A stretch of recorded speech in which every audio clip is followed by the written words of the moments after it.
Hello বন্ধুরা, আশা করি সবাই ভালো আছো। আবার একটি নতুন ভিডিও নিয়ে হাজির হলাম। আমি BRstudio33, আমি মেহেদি হাসান রাব্বি। আজকে থেকে ধারাবাহিকভাবে আমার HTML এর উপরে প্রতিদিন একটা করে ক্লাস হবে।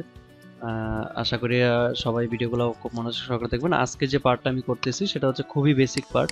সো এটা আসলে যারা HTML সম্পর্কে একদমই জানেন না তাদের জন্য আজকে পার্টটা খুব ভালো হবে, কারণ আজকে দেখতে পারবেন যে আসলে ওয়েব পেজটা কি, আমরা কিভাবে করতে পারি এবং কিভাবে গুছাইতে পারি।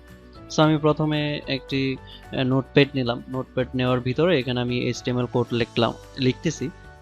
HTML, অবশ্যই HTML এর কোড ট্যাগগুলো HTML দিয়েই হবে, HTML দিয়ে শুরু হবে, HTML দিয়ে শেষ হবে। আমরা ট্যাগের পরে একটা স্ল্যাশ ব্যবহার করে যে ট্যাগটা লিখবো সেই ট্যাগটা শেষ করব। আমি এখানে টাইটেল লিখলাম এবং অবশ্যই একটা সিকোয়েন্স আছে, বেসিক যে স্ট্রাকচারটা আছে সেটা আমরা ফলো করব। প্রথমে HTML দিব, HTML শেষ করব, তারপর হেড দিব, হেড শেষ করব, দেন টাইটেল দিব। হেডের ভিতরে সকল ধরনের টাইটেলগুলো হয়ে থাকে, যেরকম আমরা ওয়েব পেজের উপরে একটু পরে দেখতে পারবো যে এখানে লেখা আছে, আমি যে লেখাটা লিখেছি first class in HTML। So আর বডির ভিতরে হচ্ছে আমাদের যাবতীয় ওয়েব পেজের উপরে যত ধরনের ডিজাইন হয়, যত কিছু হয়, সকল কিছু আসলে বডির ভিতরে হয়ে থাকে। এটা আসলে খুবই একটা বেসিক পার্ট ফার্স্ট লেসন ধরতে গেলে।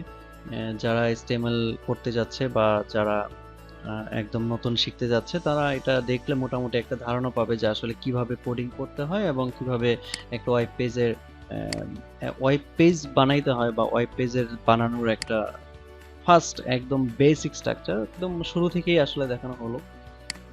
এখানে আমি সেভ করলাম। সেভ করার পরে অবশ্যই এখানে মনে রাখতে হবে এক্সটেনশনটা যেন HTML হয়। এক্সটেনশন HTML দেওয়ার পরে এরকম একটা ব্রাউজার ফাইল দেখাবে। এটা আমরা ওপেন করার পরে আমরা দেখতে পারবো আসলে এখানে ওই আমি যে টাইটেলটা দিয়েছিলাম ফার্স্ট ক্লাস ইন HTML, এবং যে বডির ভিতরে যে লেখাটা লিখেছিলাম this my first page for HTML code. এটা আসলে সত্যি একটা বেসিক পার্ট ছিল। Thank you for watching. অবশ্যই এই চ্যানেলটা সাবস্ক্রাইব করে রাখবো। আমি প্রতিনিয়ত ভিডিও দেওয়ার চেষ্টা করব। যারা HTML দিয়ে ওয়েব পেজ ডিজাইন করতে চাও বা নতুন HTML শিখতে যাচ্ছ তাদের জন্য এটা বেস্ট হবে। আশা করি সবাই মনোযোগ সহকারে ভিডিওগুলো প্রতিনিয়ত দেখবে এবং আমার চ্যানেলের সাথেই থাকবা। ধন্যবাদ সবাইকে।